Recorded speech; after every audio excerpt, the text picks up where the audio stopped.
Good morning. I'm back. Welcome to Who Am I? Who am I? We're going to do this every day, every day, every day. It's part of my own personal journey. Who am I?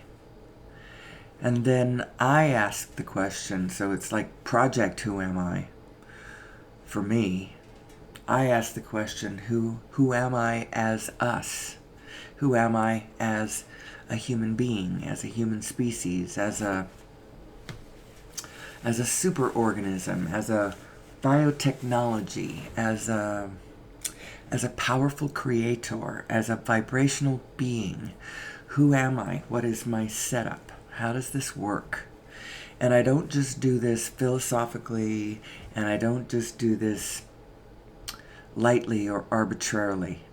I have an intention, and my intention is to improve our life situation on planet Earth.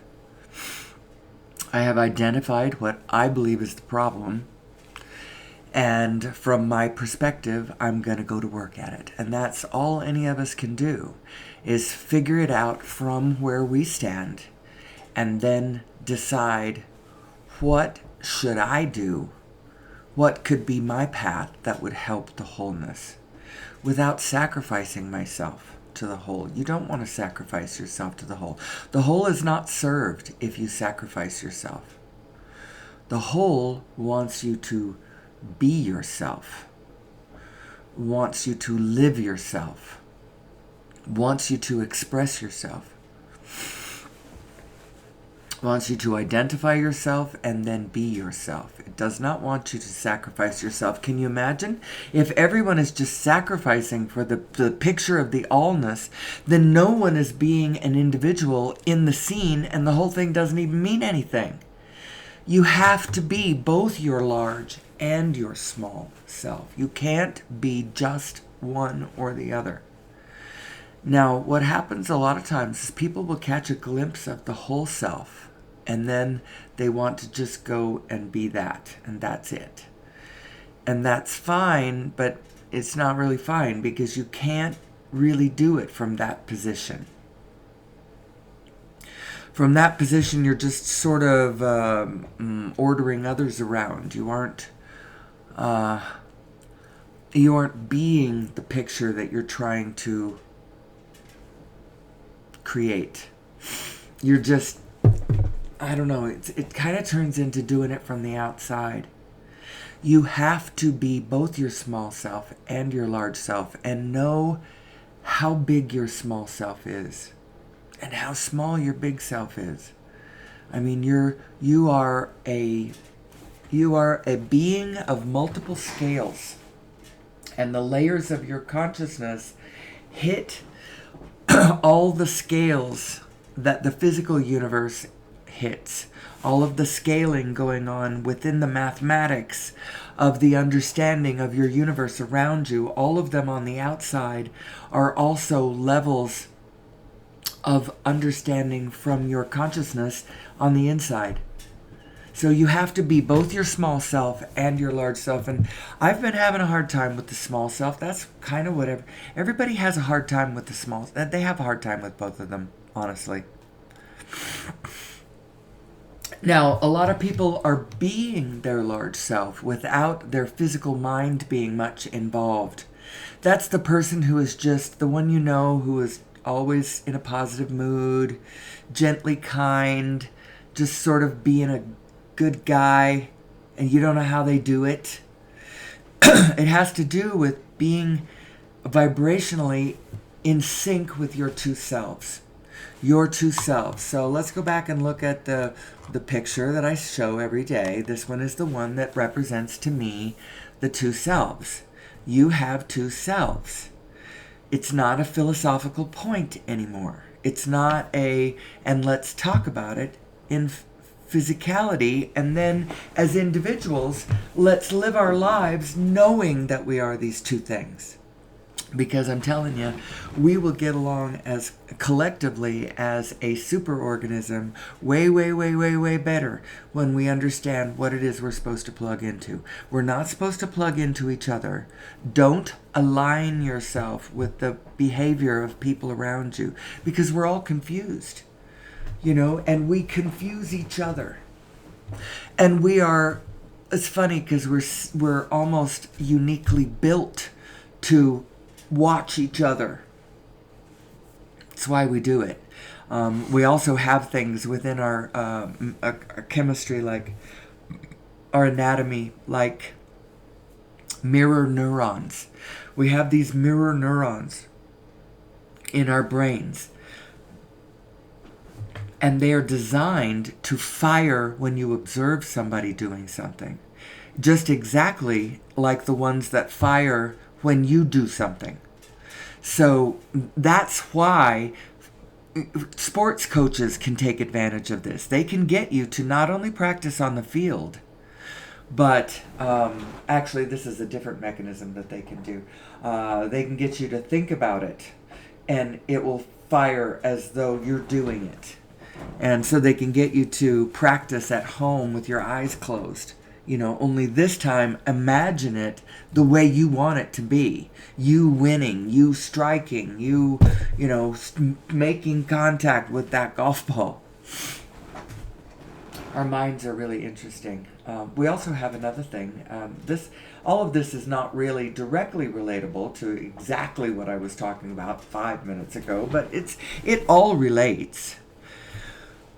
We have a set of brain neurons. They're a set of cells that are just like the thinking neurons in our physical brain, in our skulls. We have about 40,000 of them sitting on the organ of your heart. It's called the little brain in your heart. And it is true. In order for a physical human being vehicle, for the physical mechanism of your physical apparati, your apparatuses, to be functioning the way they need to be accurately and efficiently organized, your head and your heart and your brain need to be in sync with one another. They need to be lined up. There's an organization called the Heart Math Institute, somewhere in Northern California. They've been studying this for the last 25 years. The physics of it, the physical, the results of it, the effects of it, the how to get into sync, all the kinds of things how to measure it. They have these heart rate variability monitors that you can link up to yourself and your computer, and you can watch what your heart rate is doing and know that certain states are better states. They are known to be better for your cognitive ability, for your sensibility. It's that you are a whole person. When you are a whole person, you operate better, you work better. The problem with these candidates that we have, in different ways, neither one of them's a whole person. They're just, I don't know, they're representative of, one of them is absolutely representative of cosmic mythological energies. The other one is just old, and I don't know. We're gonna have to deal with this as a whole. There's all kinds of places now where we can get together in group thought, where we can get together and think together and feel together without being physically together. So many ways, so many places, so many platforms for people to think about this and talk about this. What are we going to do about this? We got a problem in this country. We have a problem in general. And we really could think it through. We can think this through. We can figure this out. We can figure out what the actual problem is. I'll tell you what the problem is. People are not plugging into their source. You know, all the religious people, if they thought about this, they would agree with it. They'd be like, yes. But they're saying it in different words. And they're using different kinds of energies to put this thought forward. And then they're also taking different stances on the meaning of when you don't do it. Does that mean you're damned? Does that mean you're bad? Does that mean you're evil? Does that mean you're going to hell? Does that mean that the devil is at work on you? Does that mean that Jesus, you have to think about Jesus in order to be saved? Does it mean that, what does it mean? Well, it really doesn't mean anything. It means that you're not in alignment and you're not operating efficiently. You're creating by default instead of creating by intention, by conscious intention. Your conscious intention to be happy, live a happy life, be effective, be. I want to be of value to the world around me. I want to assist the exercise, I want to be of help to the ongoing situation as I observe it unfolding. I want to be of value. I want to have something that I am contributing back to the system. Isn't it funny? Everybody has kind of an impulse, an urge to be that and do that, to give back to the system. That's the piece of the urge that makes us a superorganism. You know, and I have been pretty selfish my whole life, and not really in a bad way, but there is a way that you can kind of open that up. I think that that's what this program, this Who Am I program, is even part of my unsatisfied innate urge to be a constructive part of the larger organism that I know myself to be. My inner being knows very well that I am part of a larger organism and sees it very clearly, in the same way that it sees how all of my cells of my body, while being actually each one of them, are autonomous living creatures. And if you took them out of the environment of my body and put them into an artificial an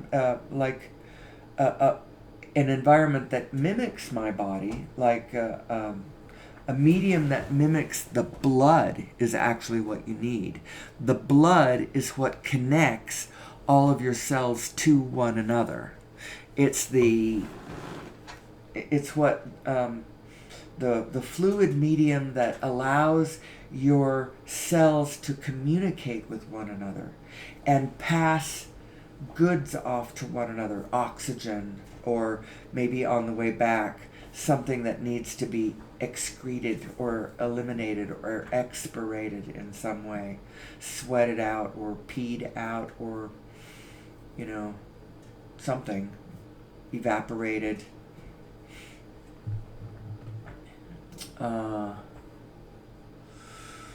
How interesting. Anyway, you put it in an environment and it can live for, if you give it the nutrients and stuff, that it doesn't actually need the rest of your body.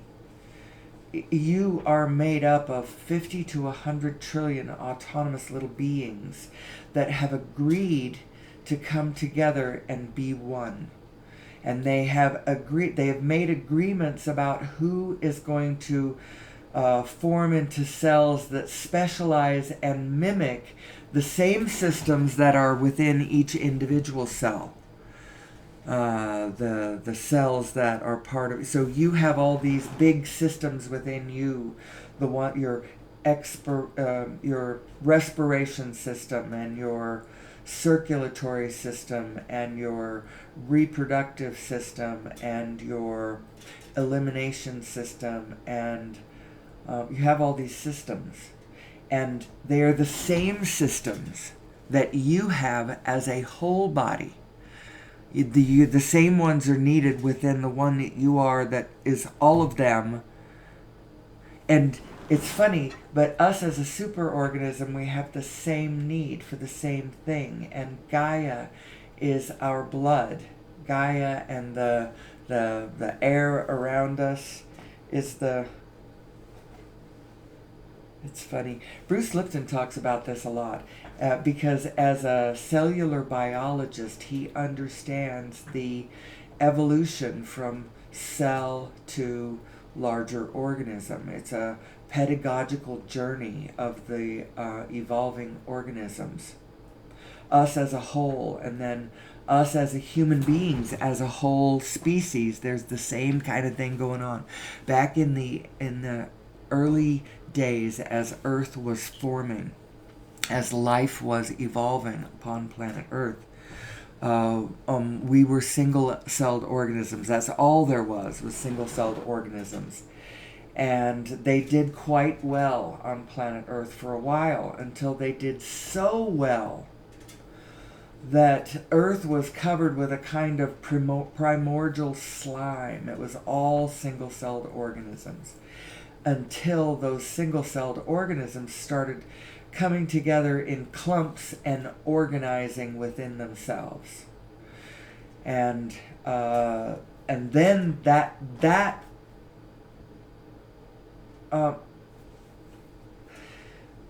all the cells evolved to the highest level of single cell efficiency that they could accomplish. It's like this: until I organize with a clump of others, I've gone as far as I can go. And that's kind of what we're looking at with human beings, the idea, the master race.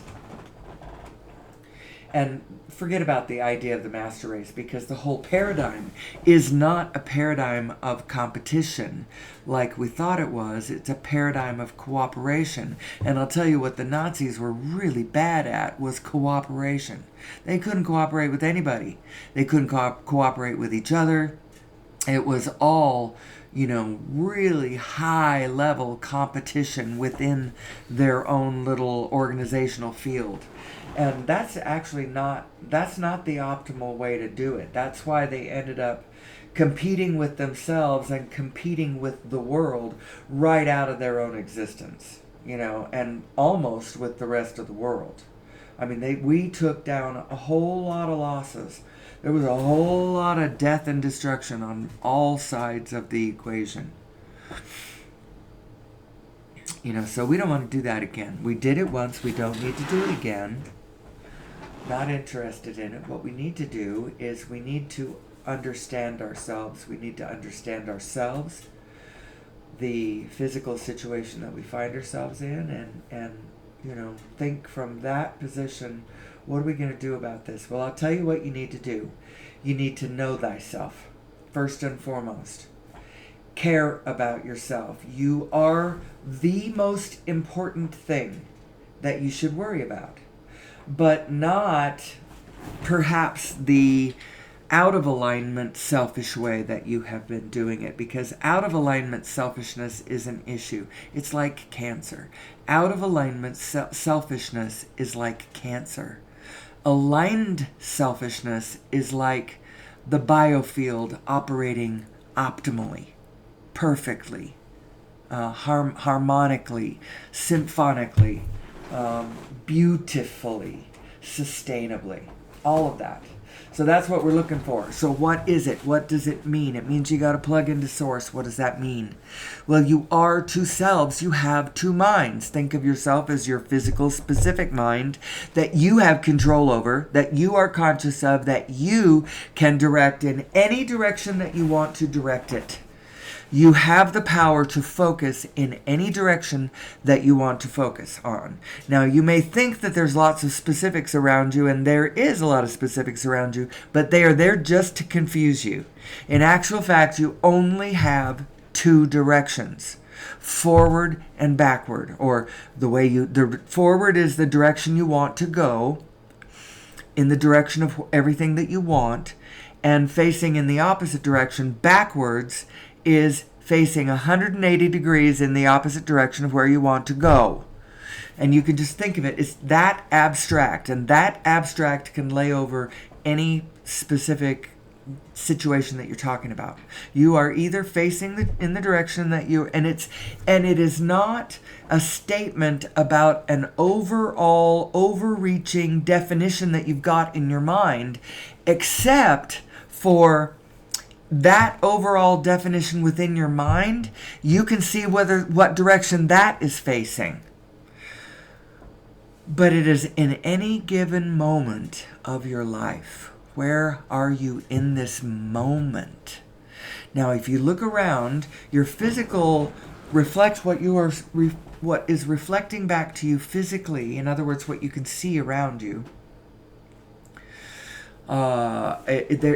There's two ways that you can tell how you are doing vibrationally. One is in general, just look around you. Are you being bombed? You know, are you homeless? Is your life a chaotic, nightmarish mishmash of all the things that you do not want? If that's the case, then you're probably not doing very well vibrationally. It all depends. You'll know, because it depends on what are you focusing on. The chaos and the horror. Are you curled up in a ball, vibrating in terror? Or you can tell how are you doing in this moment and how you are doing in general.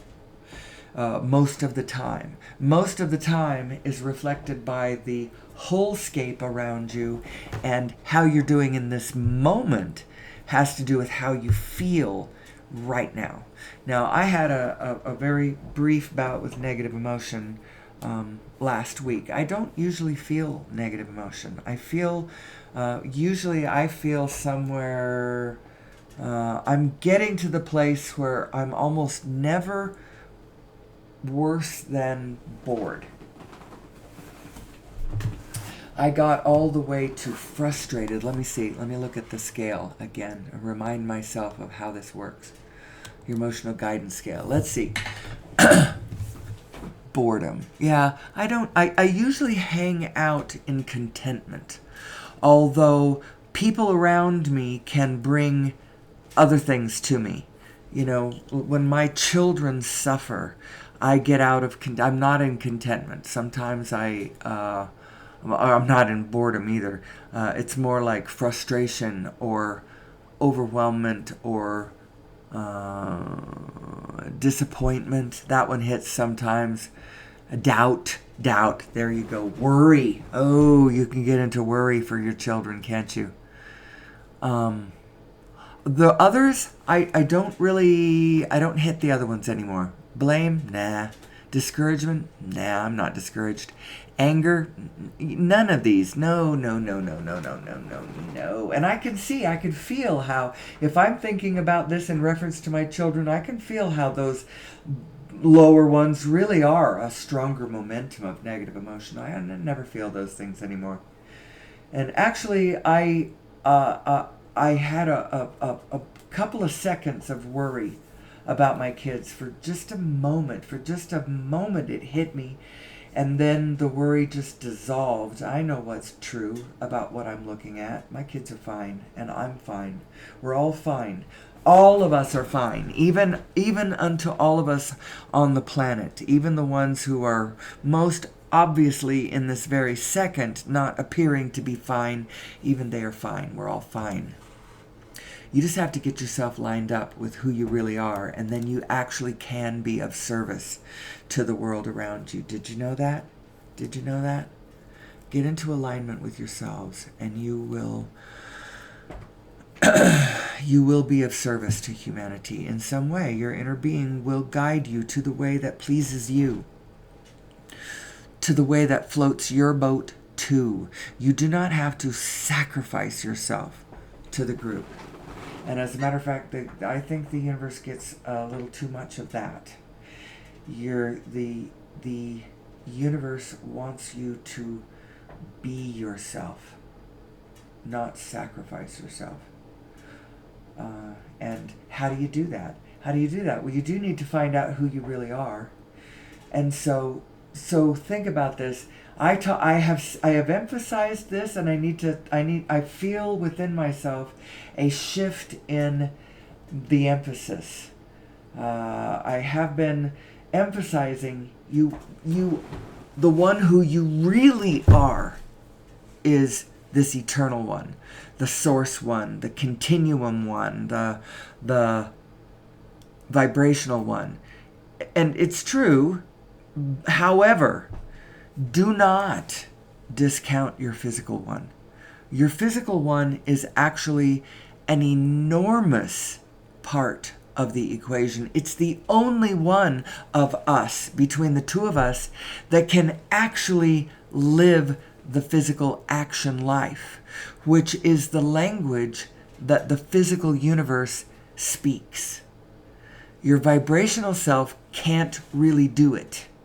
It can guide you through its knowledge of what all the physicality of all the physical physics of all the physical universe is doing. It knows everything.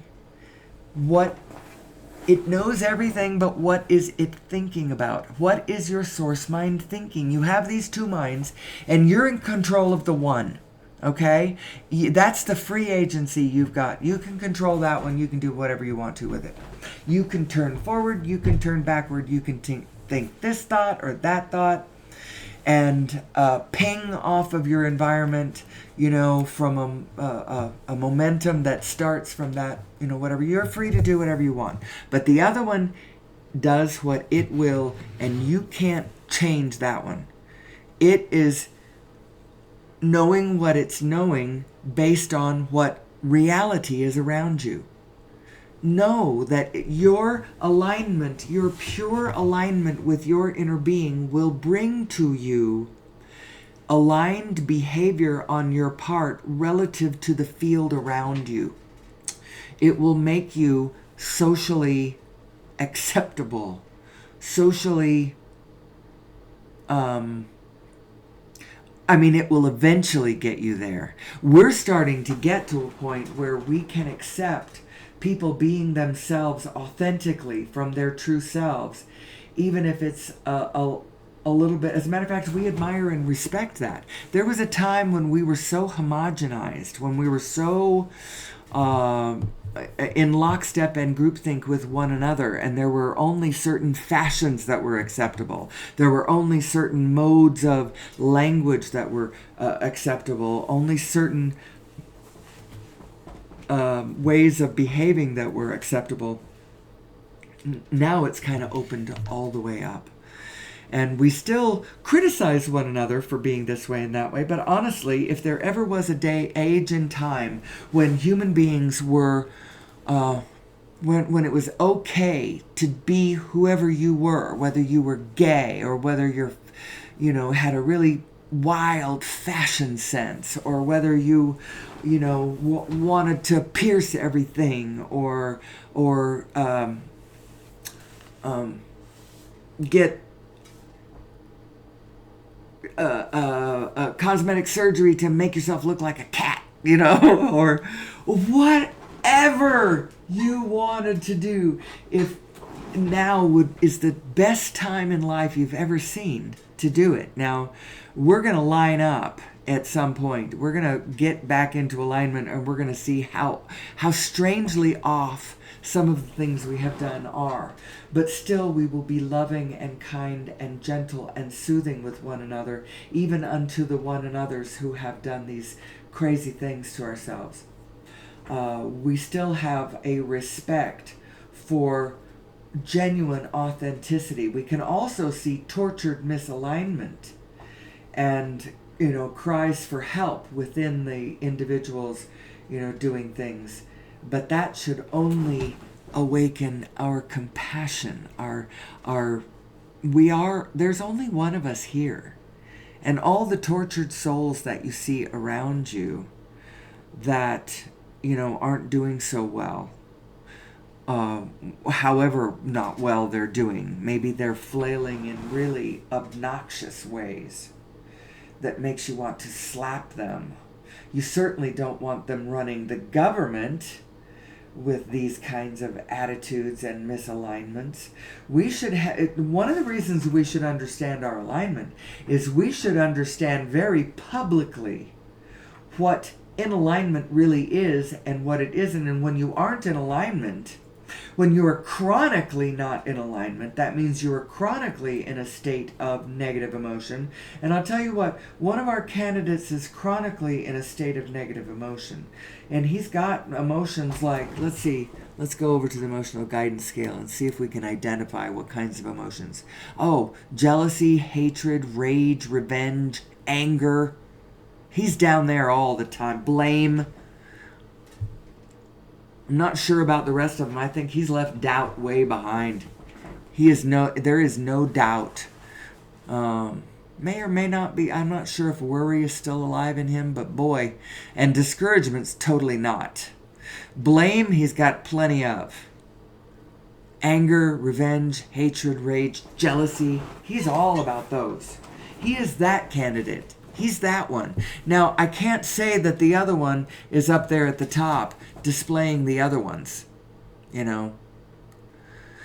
We're lucky that he's standing upright.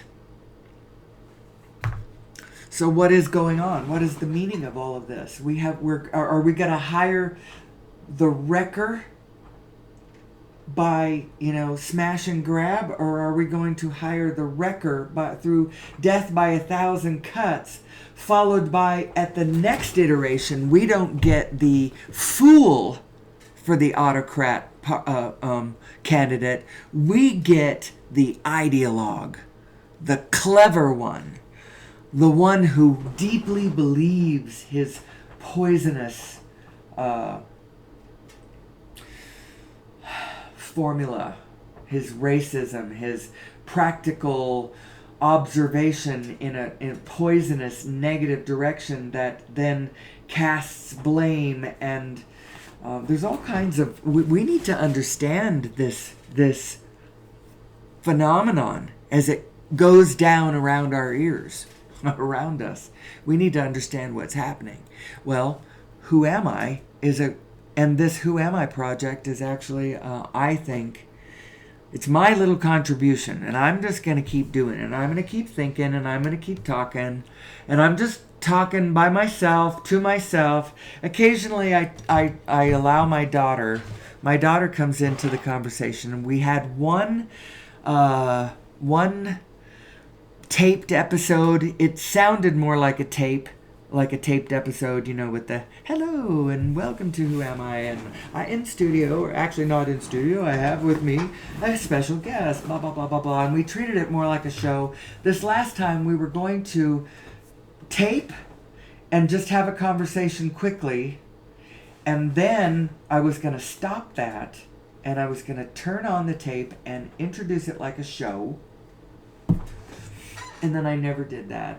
But I taped like an hour or maybe longer than that. And then I posted it to YouTube, but I didn't put it public, and she's got to listen to it and then tell me whether I should post that, whether it's got good stuff or not. But other than that, I always do this by myself. And I'm going to keep thinking and talking and looking, and I realize it's just one point of view. It really is. But I'm trying to be in touch with my vibrational broader perspective as my mind puts all of this together. And my perspective might be helpful. I try to put it in a nutshell so that it's easy enough to swallow. And then after you've swallowed it, then go off and do your own thing. Plug yourself into your own source.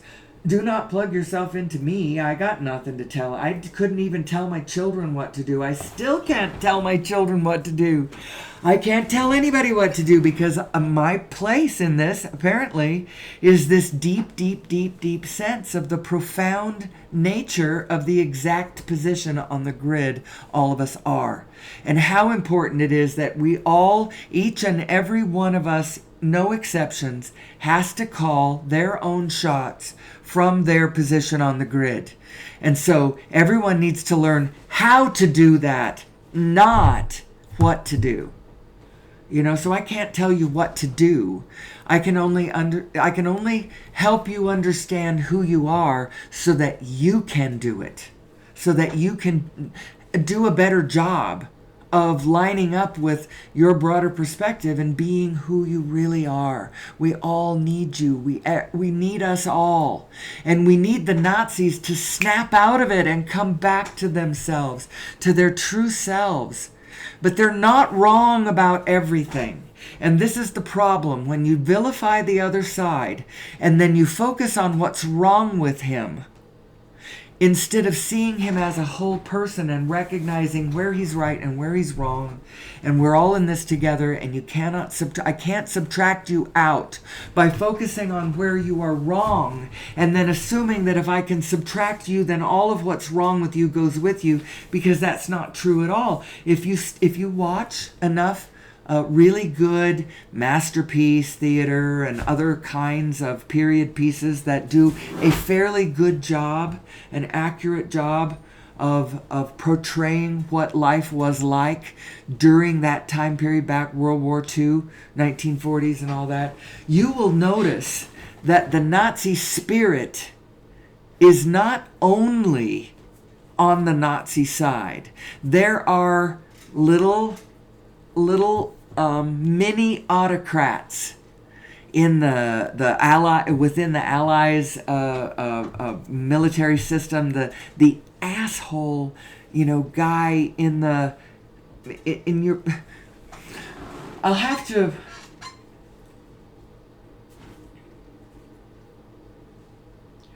have to go back and actually find some specific instances that I can cite so that I can really illustrate this point. But there were even sympathizers on our side to the Nazi position, even if they... I don't know how to tell you. The spirit is not isolated. Our propensity to fall into this Wetiko darkness, all it is when we get crosswise of this system. What happens is when you turn backwards, when you get yourself turned 180 degrees, remember I said there's only two directions you can be going. You're either facing forward or you're facing backward. If you're in any state of positive emotion, you're facing forward. If you're in any state of negative emotion, you're facing backwards. Truly. Although you may be moving the whole situation forward as you play your Hitler piece one more time, what may be happening is the whole field is getting this illustration of who we are, who I am. And I don't mean we're bad. I mean, look how awful it is when we get gobbled up in ourselves. We cannot let this happen. We need to understand ourselves. We need to understand who we are, or we will keep unleashing these god-awful demons. They are like demons. They are energies of negative emotion, the negative energy bound up in the powerful creative operating system of a human being. We become incredibly destructive beings. And I don't want us to do that anymore. I don't want it to happen around me. When my neighbors become destructive, it starts destroying things that I may want to have built. If I build up a business empire, I don't want the bombs coming in from my pissed off neighbors to destroy it. I want us to start creating systems that are sustainable across the board so that we, as our propensity to lock into them and then to become them as the whole planetary group of us, as that happens, it's okay because it's sustainable. We're doing it right now and it's not okay because what we're building is not sustainable. And so guess what? All this amazing infrastructure that we're building, all these amazing brand new state-of-the-art airports, guess what? They're using 20th century transportation technology, and I don't think it's right. We can't be doing this. I do not approve of my airport just being a better version of the same crap that we have been doing. Fossil fuel burning, dangerous crap.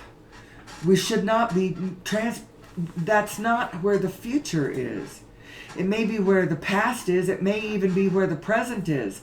But all of that activity, upgrading the equipment, that's the future. And we're upgrading in the future technology that is at best present tense. Oh, it'll just get better if we just make a better airport. No, it won't. It's just the infrastructure of how we sell shit to each other and how we manage our... Some of that is what's going on there. Oh, we need to understand who we are. We need to understand who we are, and collectively as the bigger part of ourselves, the mainstream part of ourselves needs to be focusing on our new understanding of the physics of this universe.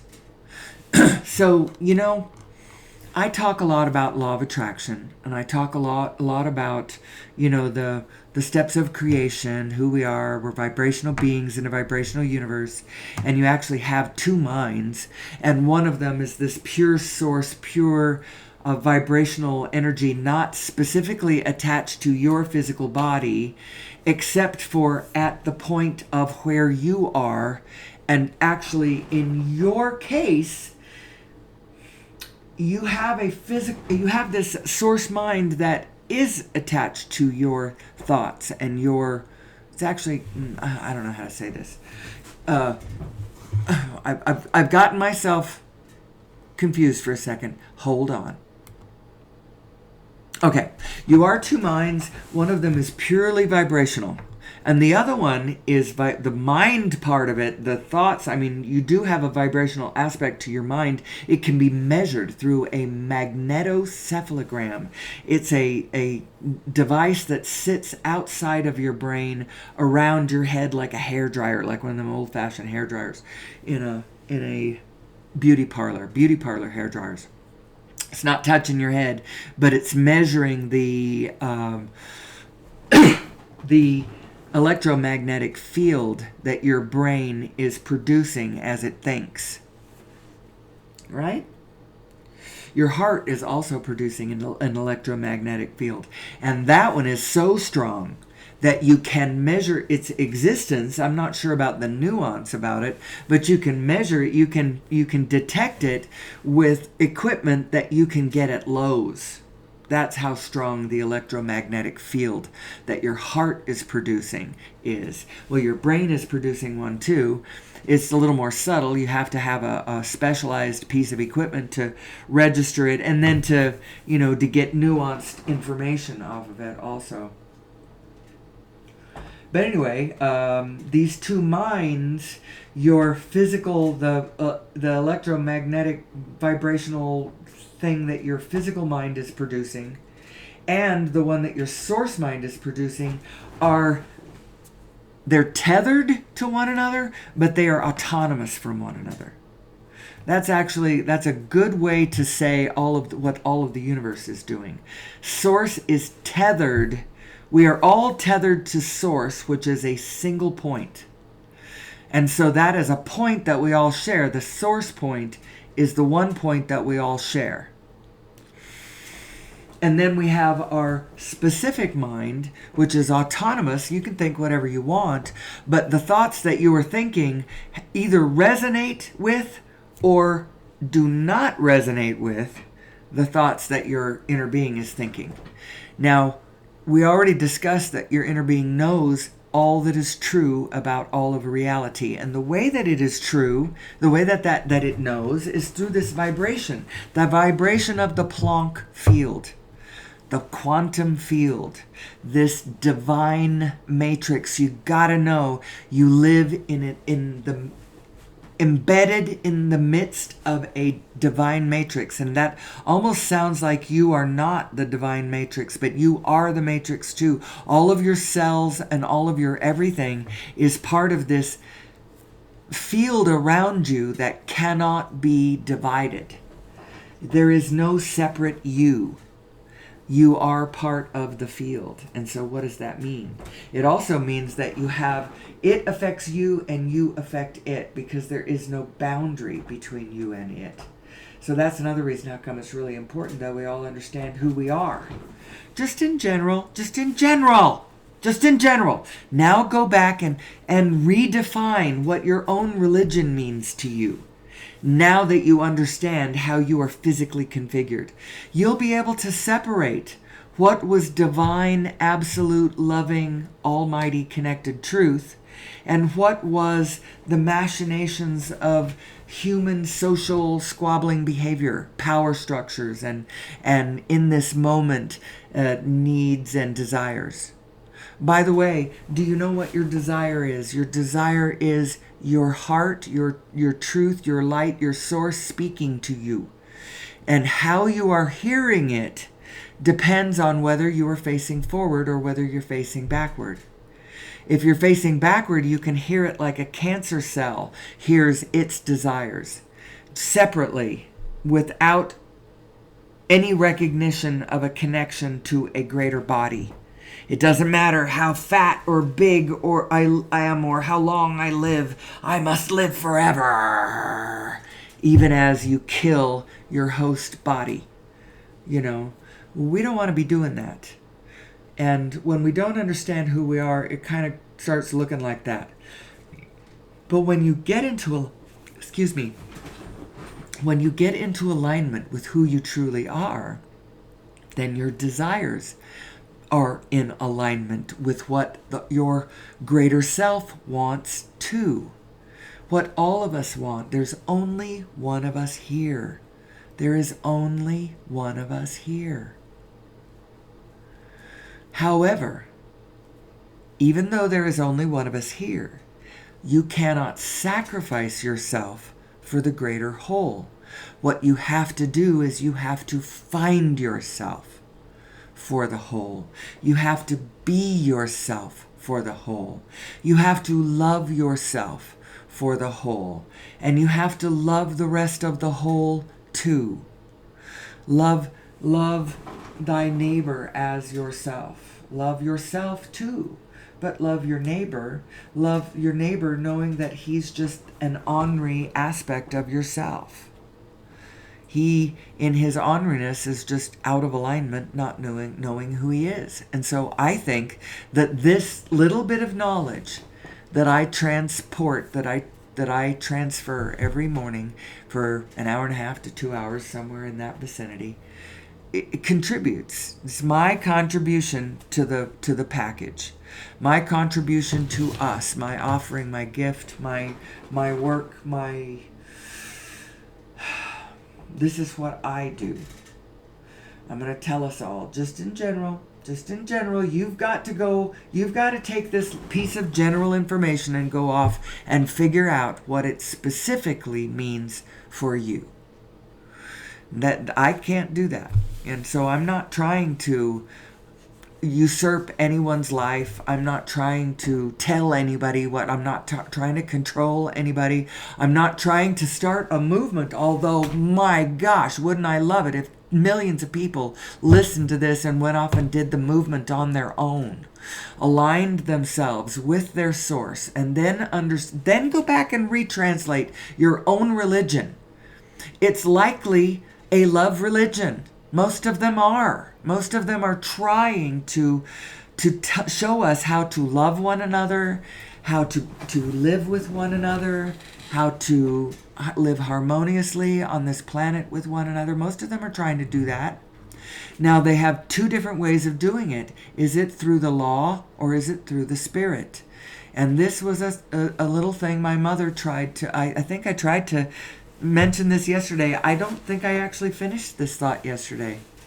It's one of the things I'm trying to pull into my program, because it's a kind of a profound spiritual understanding that my mother had about the difference between the Old Testament and the New Testament, for instance, which would be the meaning of Christianity, the whole purpose, the whole meaning of that movement.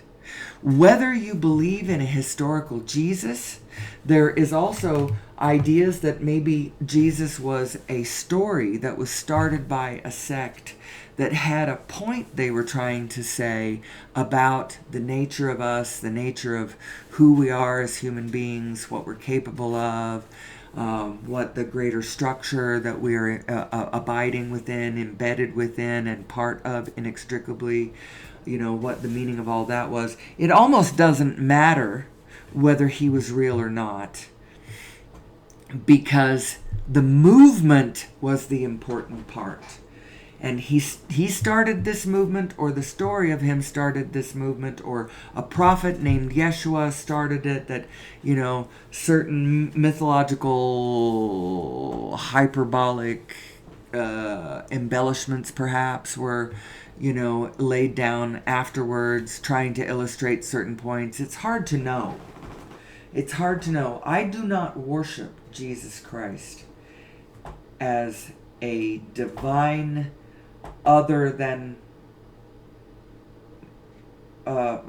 aliens, a divine otherness that I worship, but his Christ, if he was real, then this is what his significance was, that he was a being who lived purely in alignment with his source self. And how powerful do you get? And what kind of power do you wield? You wield a power of peace and love and healing. And now, do I believe that he was a historical creature who was then... I can't understand why he would have been crucified. Unless there's two reasons. One, he got crosswise of something. Or, number two, he must have done it on purpose. He's like, shit, I don't want to do this. But you know what? I got to show these people that, nothing can hurt you when you're in alignment with who you really are. Even you don't even have to be afraid of the Romans.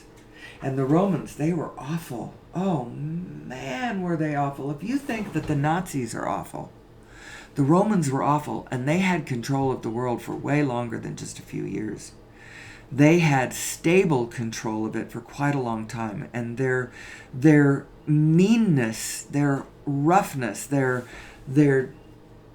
selfish...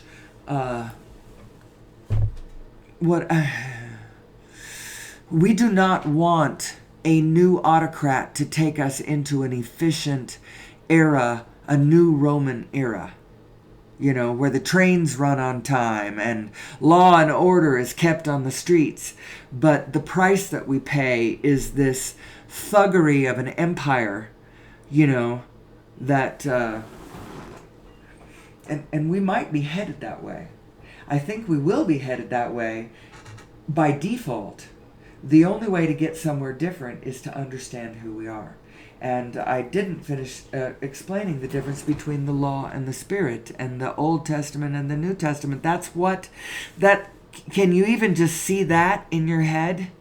The law and the spirit, the Old Testament and the New Testament, can you understand? And Jesus, the whole story of Jesus was the meaning of that new way of looking at the world, through the eyes of the Spirit, through the eyes of alignment to your source. You don't have to think of it in terms of, well, we're doing it as Christians, but you over there, you aren't doing it. Atheists are doing it. Buddhists are doing it. Hindus are doing it. Muslims are doing it. And Christians, there's Christians who are not doing it. It's not a question of your religion. It's a question of your pure alignment to your source self, who is loving, who is kind, who is peaceful, who is expansive, who is compassionate, who is eager, interested, joyful, playful, and who is you. That is the characteristics of who you really are. And so if you're being something else, if you're being an aggravated, egregious, aggrieved, petty criminal, whatever, then the answer to this is you aren't being yourself. You're facing backwards, and then you're pushing forward. But you're not going forward, you're going backwards. And this push and pull of these energies is creating an energy field around us that is destructive in nature.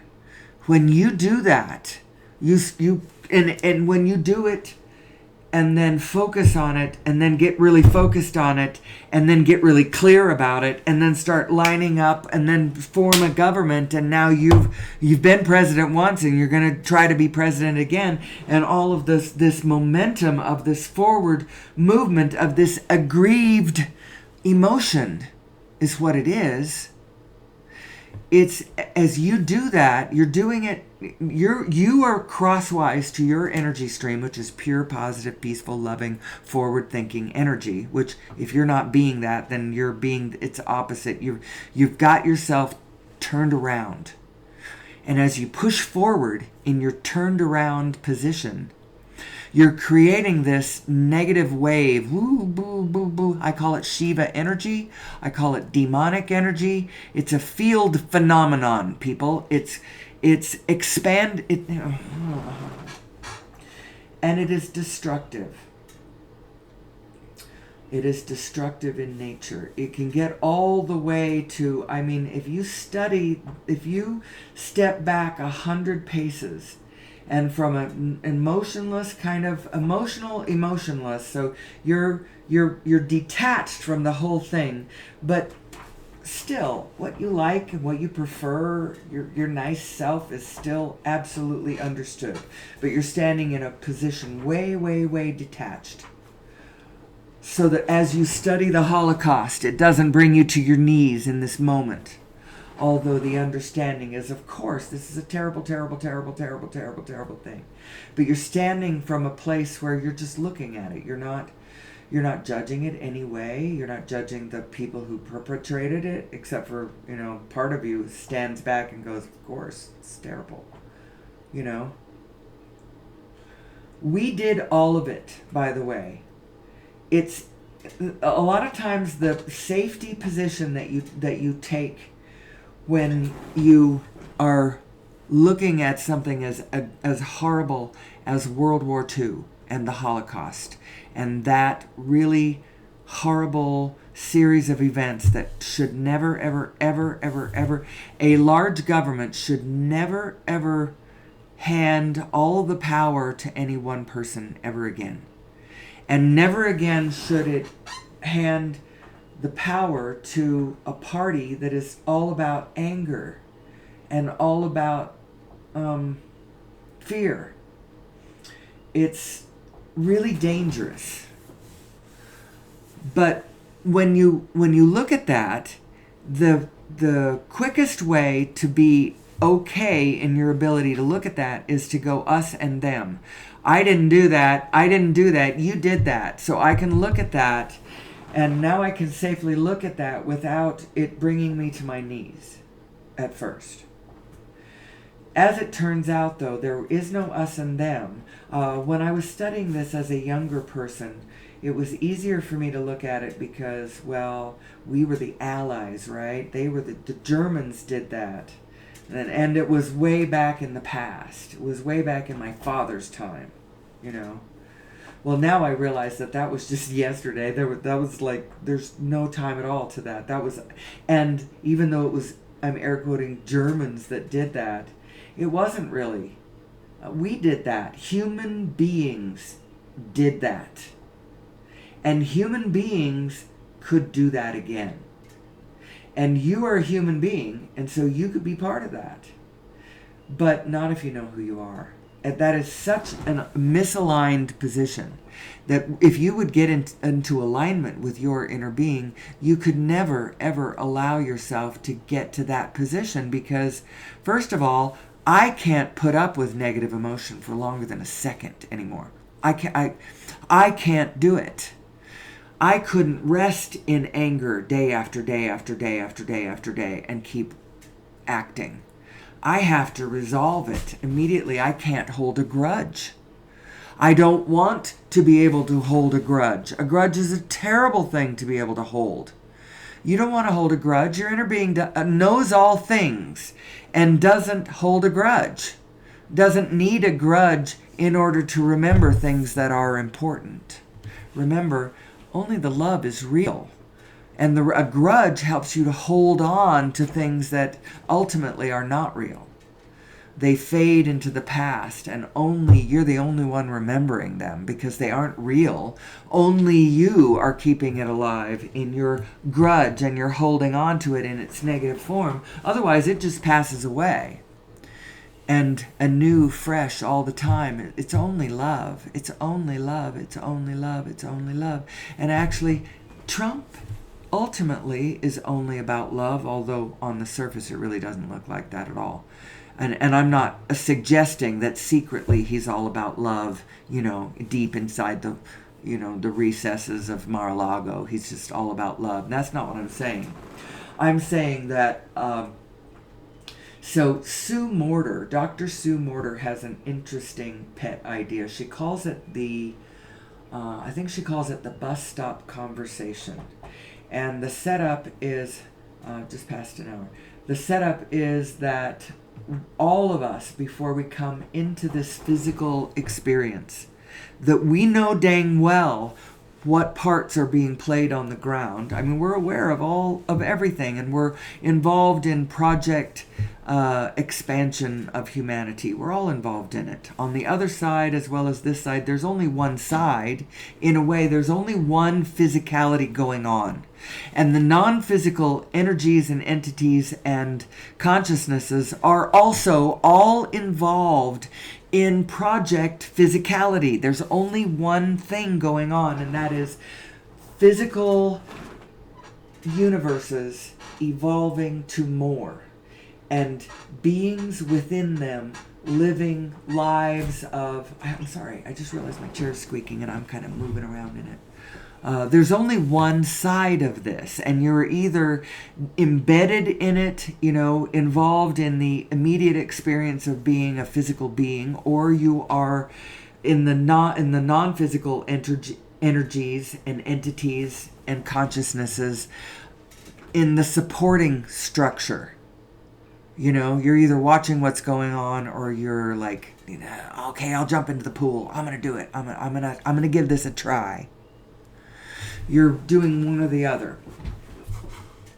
And let's see, bus stop conversation. So as you're coming into this experience, we make agreements with one another about what roles we're going to play. Okay, I'll be the bad guy this time. Fine, I'll do it. I will I will give it a try. I will see what I can bring to that role.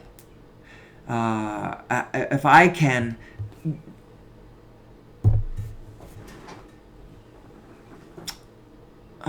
I know how she puts it, and it's actually not the direction that I usually come at it from. So what I'm saying is we make agreements on the other side of this, coming into this, of which roles we're going to play in the concerto that we are constructing collectively as human beings. And say if you think that a particular political personality is an egregious a-hole. The fact is that on the other side of it, it's almost like, so the guy who plays Biff on the Back to the Future series of movies? Apparently he's a really, really, really, really, really, really, really nice guy. And the outtakes of the movies showing him show what a funny, nice, sweet guy he is. And yet for the movie, he has to go in and play this jerk. And that's kind of what's going on. The people, the one that you think is the biggest jerk on this planet, he's not a jerk at all. None of us are. He is in the absolute control and thrall of a momentum, of a misalignment that has carried him away. And that is true with all of those who are under the influence of Wetiko disease. It's a misalignment of our basic equipment. There is no us and them. The problem is with the polarity itself. The polarity itself is the enemy, and you can see the polarity in the political discourse, as everyone in their fear is so afraid of giving the other side the tiniest iota of humanity, that what you end up doing is on my political side, am focusing on everything that's wrong with you on your side. And I may even be correct about it. But in my position of doing that, I am now resonating with the problem as opposed to resonating with the solution. And now it's all a big freaking mess. And my party, which some years ago, when I first identified how I spiritually thought the difference was between the two parties, since then they have gotten extremely, they don't give the other side any credit for humanity. It gets all the way to, so you can see how the Republicans, they'll do it. They turn to the Democrats, the Democratic, and then they say that they don't love America. Well, of course we love America. And Republicans do too. And I love my children, and you love your children, and everybody loves their children. The libertarians love their children. The communists love their children. The communists love America. I'm not sure what I'm saying here. What I'm saying is we are all human beings, and we are all in this together, and there is only one of us here. And the danger is actually the polarity itself. So you've got to figure out how to depolarize from this. The one party is not all right, and the other one is not all wrong on either side of it in any way, shape, or form. And the way that they've got us at our throats doing that to ourselves helps them, the status quo, just keep on doing the status quo. And what am I talking about? I'm talking about the way that we produce our energy within our collective paradigm. That's the problem. We need to be plugging into source energy ultimately, and in the meantime we need to plug into I just realized it's my husband's birthday today. In the meantime, we need to plug into we need to align with our own source and each individual needs to align with their own source and then play that loving, peaceful spirit as powerfully as they can from whatever position on the grid that they are. Love yourself. Love yourself, love yourself, love yourself, love yourself. But don't love yourself to the exclusion of not loving. You got to know that there's only one of us here, which means that everyone else is yourself too. Ultimately, when you get to the ultimate state of alignment, that's where you are. You get to that place where you're like, oh dang. And it's true. I feel better when my neighbor is well fed. I feel better when my neighbor's children are happy. At least when they're happy and in alignment themselves. I don't like it when they're happy and, prowling the neighborhood, just joyfully setting fires and, blowing up mailboxes or whatever. I like aligned happiness. There is nothing more satisfying than the field around you being in alignment with source and happy. And that is absolutely where I want to go, where I want to be, the life I want to live, the world I want to inhabit, the world I want to co-inhabit with the rest of my fellow human beings is an aligned world, one that understands in general who we are. Who am I? Who am I? That's the name of the show, right? Who am I? Who am I? So, let's get on with my, I sit on this slide probably more than any other slide, although I have other slides. This one right here, this is to direct anybody who happens to be a brand new listener to my playlist. It's over in the description of the video. I know that the description of the video should have a description of the video, and these should be embedded somewhere else in some sort of high-tech way, and I absolutely know it's possible. I see other people doing it. But right now, I'm focusing on content. I'm focusing on the powerful message of the clarity of my content, and somebody who's going to help me, a cooperative component to my venture at some point, will meet up with me and help me with this part. So anyway, my playlist, The Lost Century and How to Reclaim It. Over Unity devices, people, they are possible, and through them we could incrementally move ourselves off of fossil fuels while we are at the same time working on how to plug our civilization directly into source. Plugging it directly into source, the problem with that is it's not centralized then. Plugging into source means you don't need a grid. You don't need a power grid. You don't need wires. You don't need generating stations. You don't need any of that stuff. Transformers, you don't need any of that stuff.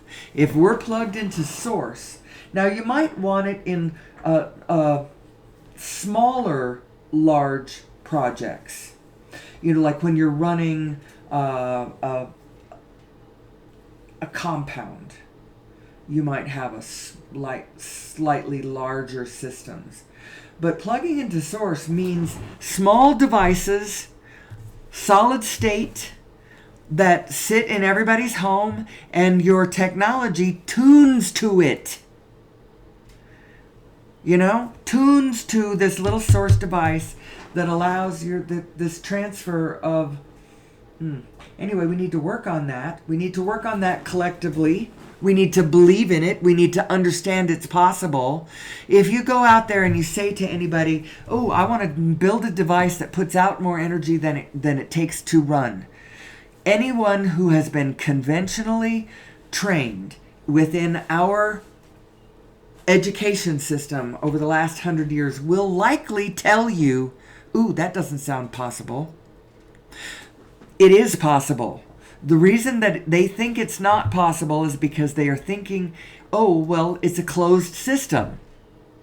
This closed system is this device that I'm not putting anything. The reason that's because within a closed system you cannot create energy that doesn't already exist there. Well, the thing is that there is no such thing as a closed system, and there is nowhere where an almost unlimited amount of energy resides in this this matrix of this 0 point energy field thing we got going on.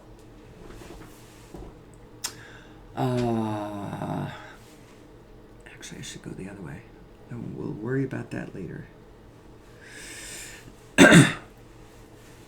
So, over Unity devices. The Lost Century and How to Reclaim It is a history of their brutal suppression by the Patent Office, by the FBI, by the CIA, all kinds of things in the name of national security. And I can understand this, and you can understand this too. But we've got to get around this, because something that was done for our national security, and you may understand it, but the other thing is bringing us to a place of way less national security.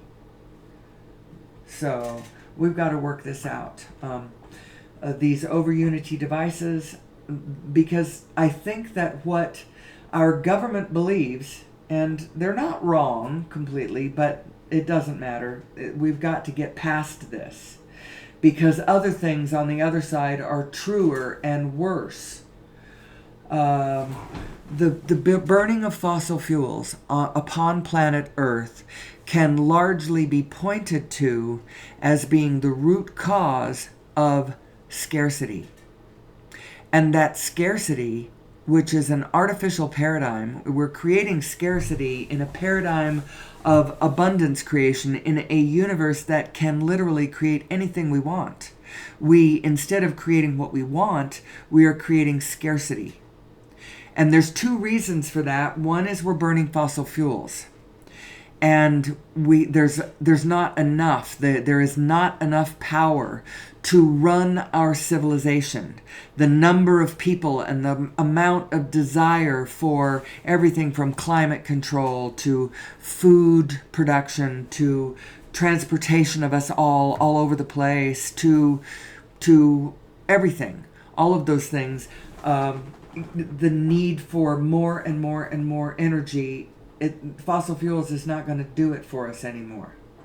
And also us just denying those desires and going back to an agrarian society where we all live off the land, which I'm telling you, that's not going to work either, because 10 billion people all scattered off into the bushes, each one of them trying to eke out a subsistence living off of their own little scratch of soil, having to capitalize to the main system in order to have access to technologies or anything other than the turnips that they can grow themselves, means that they are doing things like killing the last few elephants for the last little bit of ivory so that they can sell that on the open market so that they can... This is not the answer to our future. This is not the sustainable way. What we need to do is each individual plug into source energy, and then us as a civilization, we plug our civilization into source energy. These little solid state devices sit in every home. Now you can just go off into the bushes and create your own little utopia. You can grow your own food. You can grow your own food anywhere. You can control the climate anywhere, peacefully and carbon-free, gently, in a world where you're not creating destruction at the same time that you do this. Now the problem is if we're all plugged in a centralized way and we all have access to unlimited free clean energy, that means I have the clean free energy unlimited in order to build some kind of a nation state that's going to destroy you, or whatever. We have to get into alignment with who we really are. We need to know who we are before we can safely be trusted with this kind of information, with this kind of power at everyone's fingertips. Now, we've had a fair amount of power at everybody's fingertips already, with normal human beings being able to plug any device into an electrical power grid and run it. That's more power than anybody had 100 years ago, and way more power than go back a couple of 100 years and look at what the life of the common human cell was. Terrible. Go watch Poldark. Ugh. There's a lot of other stuff that will give you the same kind of reading. Let's see. Let me keep going. The Origin of Mass and Nature of Gravity. That's the YouTube video that explains Nassim Harameyn's latest paper. It's not just him. There's Cyprian... I should go look at their names, but I don't know how to pronounce them, so I feel bad saying their names. But if you go look at that... okay, I can do this. This is their names. Right here. Cyprian... You read it. And then Olivier, I can't actually see that. Alaral, I can't see that. On my screen here in my studio, that's really small. I can't blow it up bigger. I can't, and not until I've, yeah, I can't. So I can't read their names. I'm sorry. I keep saying Nassim Harameyn. He's the one who has spearheaded all of this. He's the one who came up with the mathematics that truly does line the quantum world up with the cosmological world. See, the thing is when you look at the world at the quantum level, all the little particles are really dense. So you look at all the Plancks that are in a proton, for instance. There is a Planck field of every proton. It's a tight little, as a matter of fact, it's a vortex. It's a vortex of spin. The ether of the Planck field spinning is what that proton is. And within that Planck field, all the Plancks in the field of that one proton are reflecting the information of all of the protons of all of the rest of the universe. I have a slide that illustrates that. Ugh. This is hard. This is hard. Somebody needs to help me organize this. Let's see. It's this one. This one is the one that shows you mathematically how the Plancks within the field of a single proton are reflecting all the information of all the Plancks.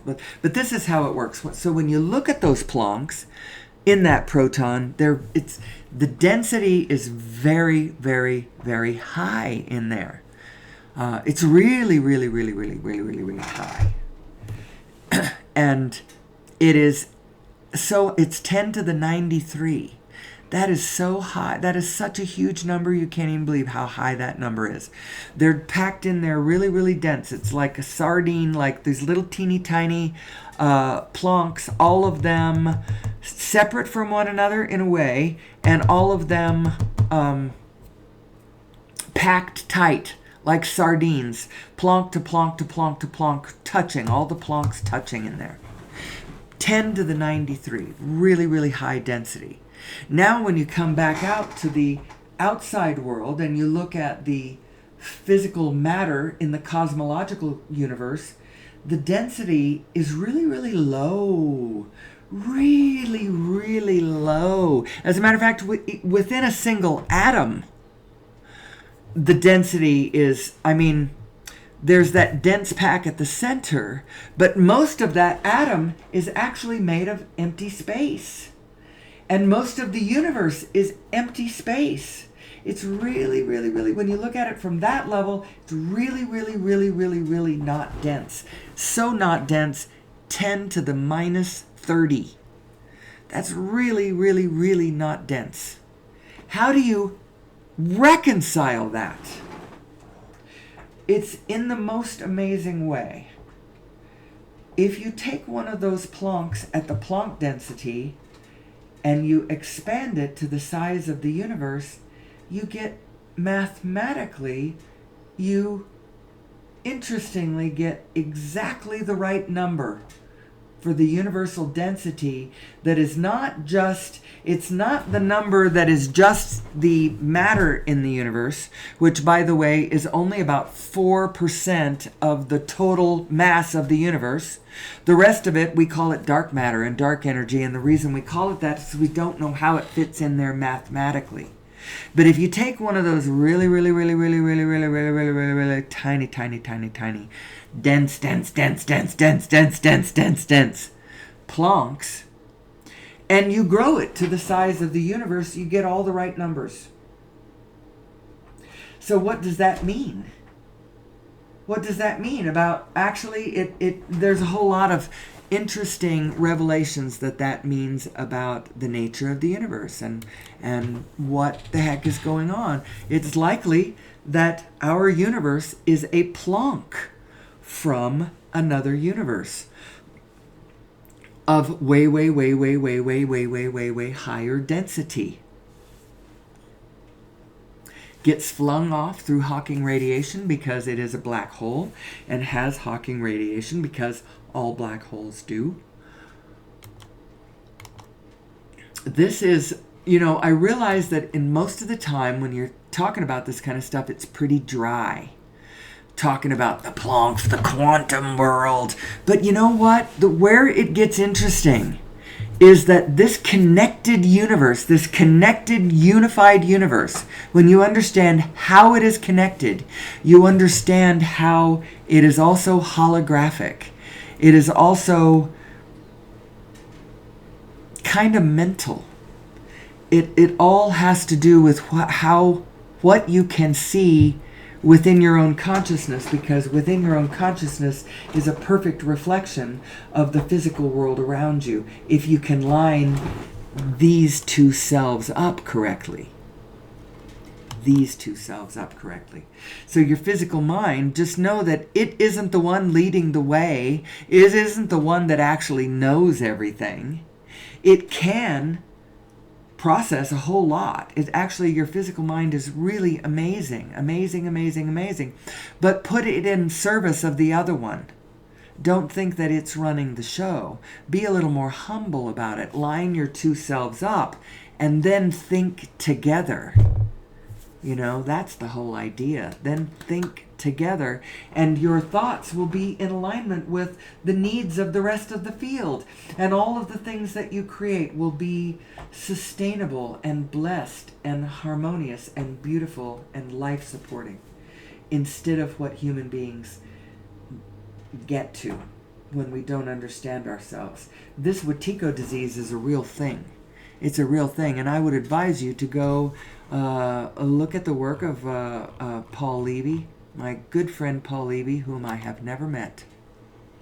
I put his article list in here, awakeningthedream.com /articles. That's where all of his articles are. Very cool. So let's keep going with the links list. Quantum Revolution. That is a 12-part series over on Gaia, but this is the first episode for free on YouTube. Go watch it. It is something like the science of a unified universe. And it talks about the mathematics having been done, and the mathematics is what needs to happen before technology follows. 21st, true 21st, 22nd century technology that has conquered gravity and no longer burns fossil fuel. Thank you very much. That's the Holy Grail. That's where we're going, people. Do not be satisfied with anything less. Here we go. The Connected Universe. That is a movie that was made in 2016, narrated by Patrick Stewart. It is also talking about the same mathematics of the unified universe, how the quantum and cosmological worlds connect to one another, and how this universe is connected. What I do affects you. What you do affects me. That's why I care that you know who we are.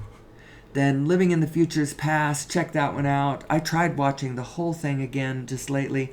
I had a hard time with it because it does kind of get you focused in a pessimistic direction in a way, although it doesn't. If you watch the whole thing, it's good. It's good.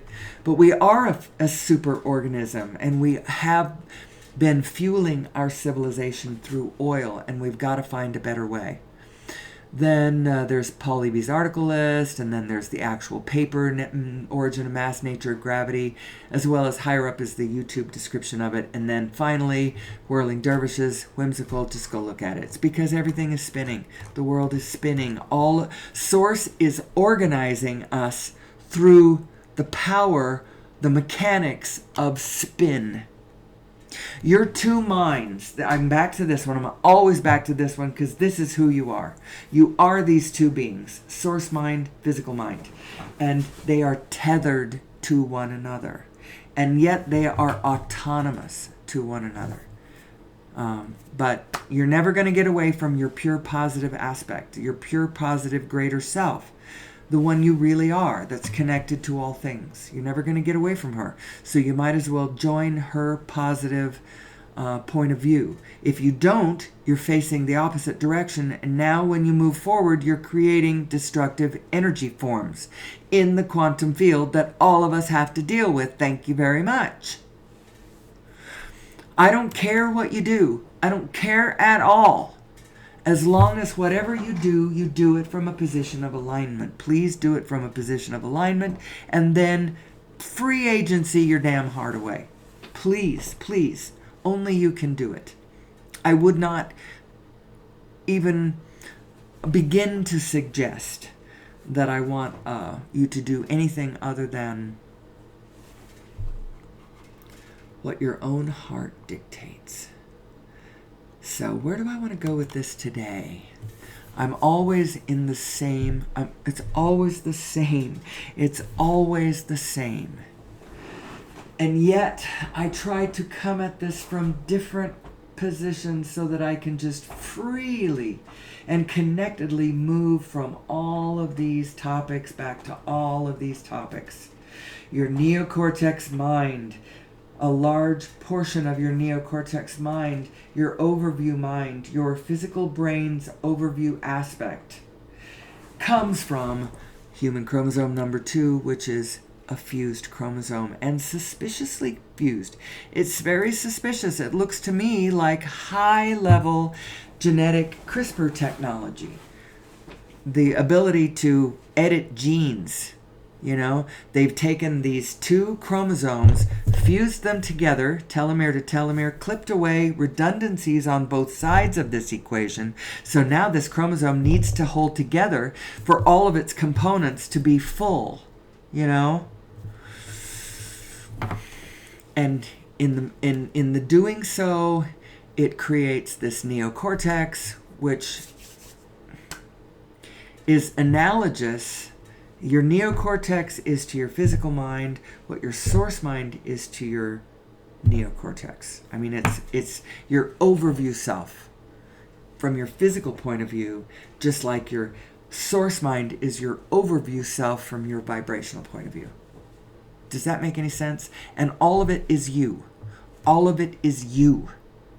It's not somebody else. It's not God trying to impose his holy will on you.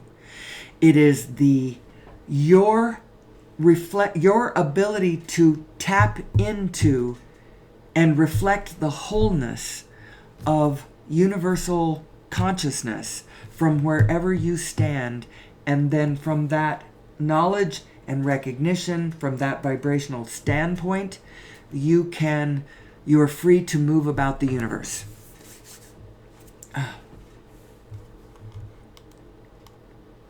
This, by the way, comes from this slide that I have put up, comes from the Proceedings of the National Academy of Sciences. And these people need to be looking at a unified quantum world. And all of our collective mainstream technologies needs to be, our consciousness needs to know who we are. Our mainstream consciousness needs to know who we are, so that all of the specializers can trust. They can just go off into the bushes and specialize to their freaking heart's content, knowing that the organizational structure that they specialize for, that they are reporting back to, is a paradigm that is life-sustaining. You don't want to be a scientist working for the Nazi regime. You want to be specializing for an order back up the line that is in alignment with the greater field. You don't want it to be living in a paradigm of competition, which is not what the true paradigm of your physical reality really is. That is a misaligned thought about what's really going on. It's he who cooperates with the most other beings to the mutual benefit of us all. That's who wins, not the one who conquers all of his enemies. The one who counts everyone else as his enemies is going to be defeated at some point, will be destroyed. The blueprint for Hitler's demise was baked right into his view of the world. He couldn't have built a 1,000-year Reich from the ideas that he was working with. His own destruction was baked into that from the very beginning. You have to do it from alignment or it will not sustain. From alignment, Source will show you the sustaining way. And it will do it for you individually. I'm not telling everybody that they need to go out and start, using their physical mind to create a whole picture for all of us. I'm saying get into alignment with your inner being and do what floats your boat. Whatever it is, whether it's acting or whether it's cooking or whether it's working on cars or whether it's interior design, or everybody doesn't have to. If you do it in alignment with yourself, you will be in alignment with the greater picture around you. But I think you need to be in full alignment.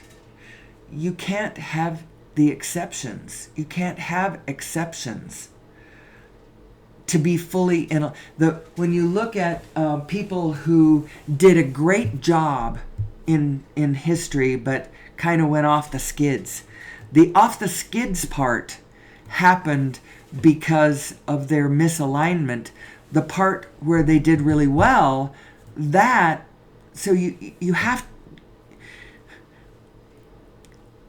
the part where you're in alignment doesn't stop you from going off the skids from those places where you are in alignment. So, for instance, you have like cults that went off into the bushes and they were wildly successful for a little while. And then at some point they crashed and burned. They all crashed and burned. And why do they do that? Because that place where they are out of alignment always brings them down. So if you want to stay in the sustainable mode, you have to find where you are not in alignment and line it back up. How do you do this? Well, you have to care how you feel, because your feelings, your emotions that's where you're getting your guidance. Your guidance is echoing back to you from the point of your emotions. Your emotions are telling you how well or not well your individual thoughts that you're taking are blending with your broader perspective thoughts. That's what your emotions are. That's why they were created when you got a neocortex. Because now you have the ability to do overview thoughts. And when your overview thoughts do not mesh at all with what your source's overview thoughts are, then that discord gives you negative emotion. When you think small, petty, mean, disempowering, ugly little thoughts, the frequency of them is so far from the thoughts that your inner being is thinking all the time. It's knowing to be true about all things. About your value and your worth and your eternity and your loving, playful, joyful nature, and this whole expansive evolutionary project of the fluxing, rolling manifestation of reality. That's what your source self knows about everything. And so when you're taking these small, mean little thoughts, the frequency difference between those two thoughts are just so different that it feels bad. You think it feels bad because it's true. Oh, wouldn't you feel bad if your neighbor was a blah? Well, what's making you feel bad is you're out of alignmentness yourself as you judge him. And then how you're judging yourself, or however you've got yourself, your panties in a wad, you've got it turned around in a way that you don't feel bad because it's true, because he's a bad neighbor or whatever. You feel bad because of your own emotional entanglement. How you've got your panties being in a wad doesn't feel good to you. You're turning backwards and then trying to move forward, and it is chaotic. Your impulses are chaotic, and the results you're getting are chaotic. The rendezvous that you're having are chaotic. Although I have come to understand that there actually is a thing such as negative synchronicity. When you get into the negative flow, like say Hitler did this negative thing. He sort of settled on a negative position, drew a line underneath it, and then concentrated this little package of what he was looking at, until he got clear, clear, clear, clear. And the clearer he got about it, the more enraged he got about who he knew was the culprit and what he was sure of what was going on, because of the way he had amped it up within his own mental structure. So now he locks into this negative thought form, and he is resonating with others who are thinking the same kinds of thoughts, and they are powerfully inspired by his clarity within it. And the point I'm getting to is they likely started this thing of where my desires within this negative frame are being, synchronistically the right person at the right time to fulfill this negative, powerful, chaotic momentum going forward that direction. It probably started to organize that way too. There is a kind of negative synchronicity, even though the storm that it's creating, this chaotic storm, while organized, is nothing like the organization of Source. It's the difference between being organized and the organization of a hurricane. A storm organizes, but it is an organization of chaos as opposed to an organization of parts coming together to create something in a higher organizational form. Do you understand the difference? So, anyway, where are we? I did click on this slide for a second and then never described it. This one is my representation of your brakes and your accelerator. This is your brakes and your accelerating system. If you are in a negative of any sort, the idea is don't push the negative at that position.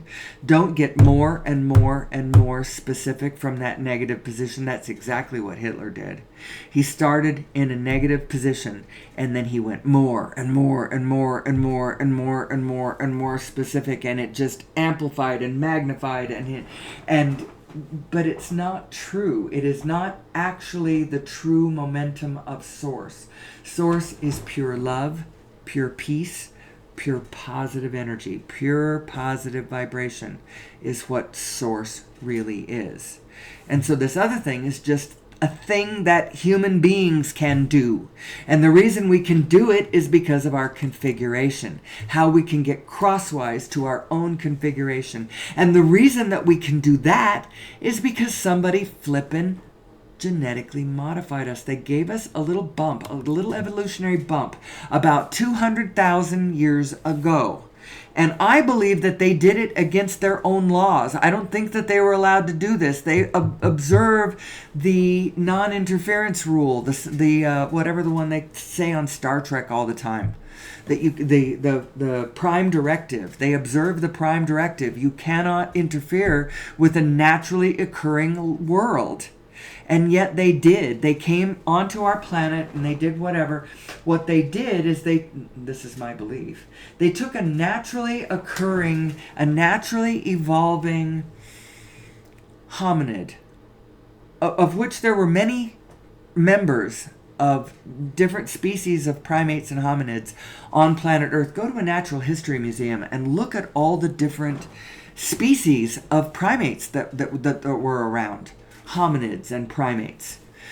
So they took a naturally occurring one and they gave it this little bump.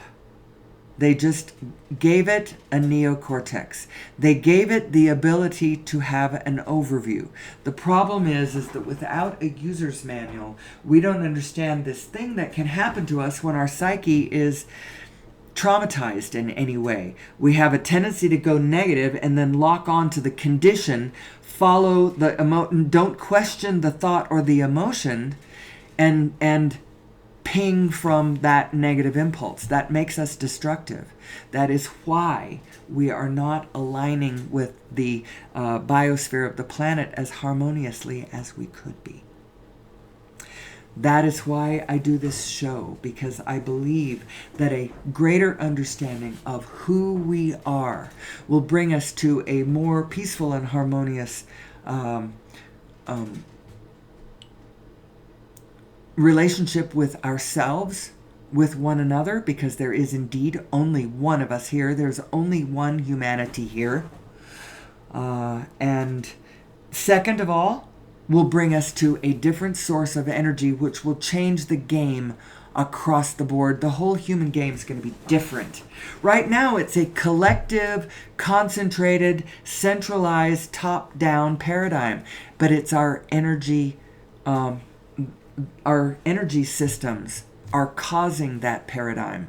Our centralized energy systems with our great power generation systems and our grids and our distribution of power wires and substations and whatever. It's all, we've got to change this system.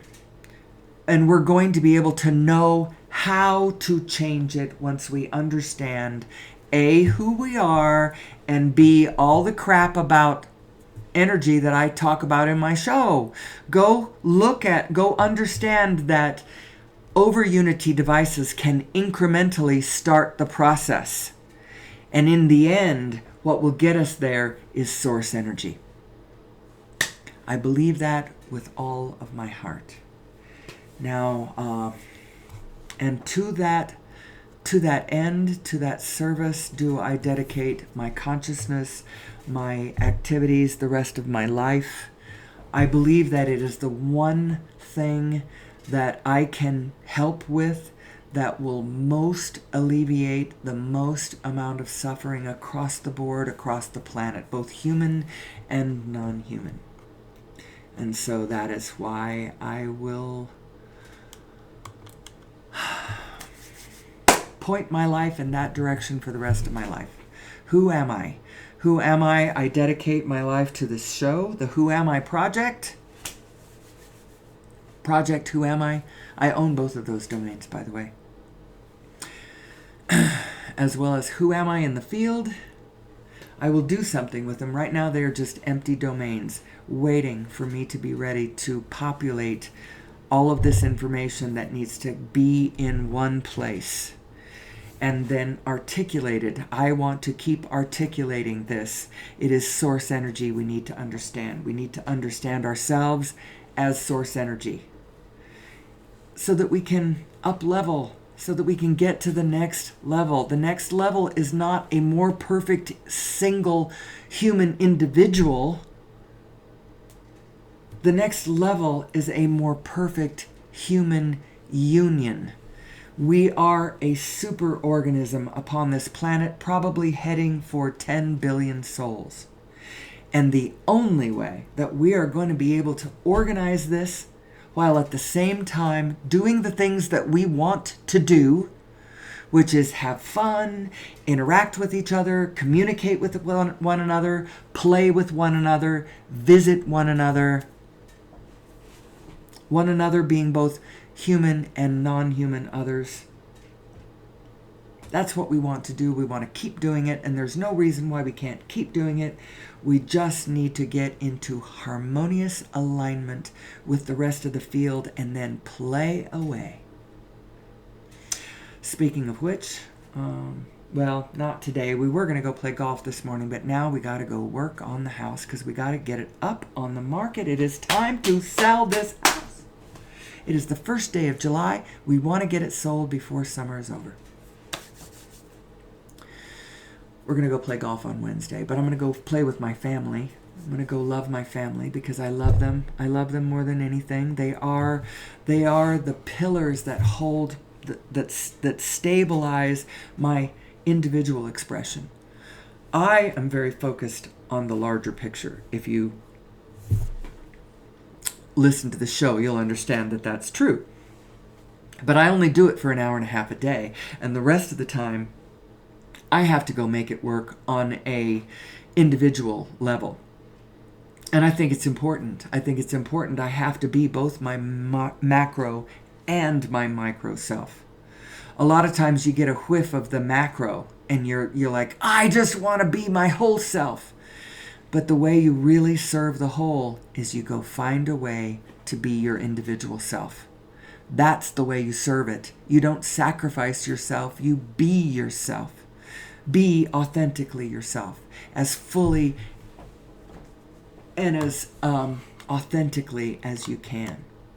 And remember, your whole self, your true self, is this binary system. You are. 5 kleshes. Throw that in there. I'll explain it more some of the day. This is from Buddhist philosophy, considered to be the root causes of all suffering. Doesn't this relate to the conversation we've been having today? And cymatic patterns. This is just showing us we live in a vibrational universe.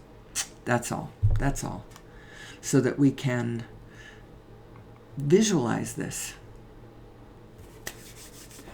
I'm coming up on past an hour 49, coming up on an hour 50. I think I'm going to stop right there. That's close enough to 2 hours. I've done my job for the day. I have come into my space and done this oral meditation. It's an oral meditation for myself. I will post it on the internet, but I do it as myself is my largest creation. There's a reflection of what I'm creating. That's these YouTube videos. But what I'm really creating is me and my ability to stand up and speak these truths and know who I am and align with who I really am, to go forth and live both my macro and my micro existence to the service of the allness as I serve myself. Selfishness. You need to be selfish enough to care how you feel. And know that you are a being who is supposed to feel good. You're supposed to feel good. This is supposed to be fun. If it is largely not fun, it means that you have gotten yourself turned around. You don't know who you really are. And you don't understand this eternal, joyful, pure, positive operation that we are engaged in. What do you mean? Well, if you understood the quantum field, you would know that it is a wish-granting machine. Your wish is my command. That is the meaning of the genie. The genie myth. Your wish is my command. The universe will give you what you want. It will give you whatever you're focusing on. So what are you focusing on? That might be the meaning of why you're getting more of what you don't want than what you do want, because you've gotten yourself turned around and you're focusing more on what you don't want than on what you do want, because you're taking reality too seriously. It's not as serious as you think it is, and it's not as fixed as you think it is, and it is floating upon your desires and your focus. So learn to focus upon your desire, not the fact that you don't have your desire. Don't focus on the war you've got. Focus on the peace that you want. Be the peace that you want. Don't be the war that is screaming all around you. That's my last piece of wisdom for the day. And so with that, I leave you from this place of my position in the allness. I see you. I love you. Please find yourself. I wish you well. I bid you peace. And the most important thing is align yourself with your source. And then may the source be with you. Amen.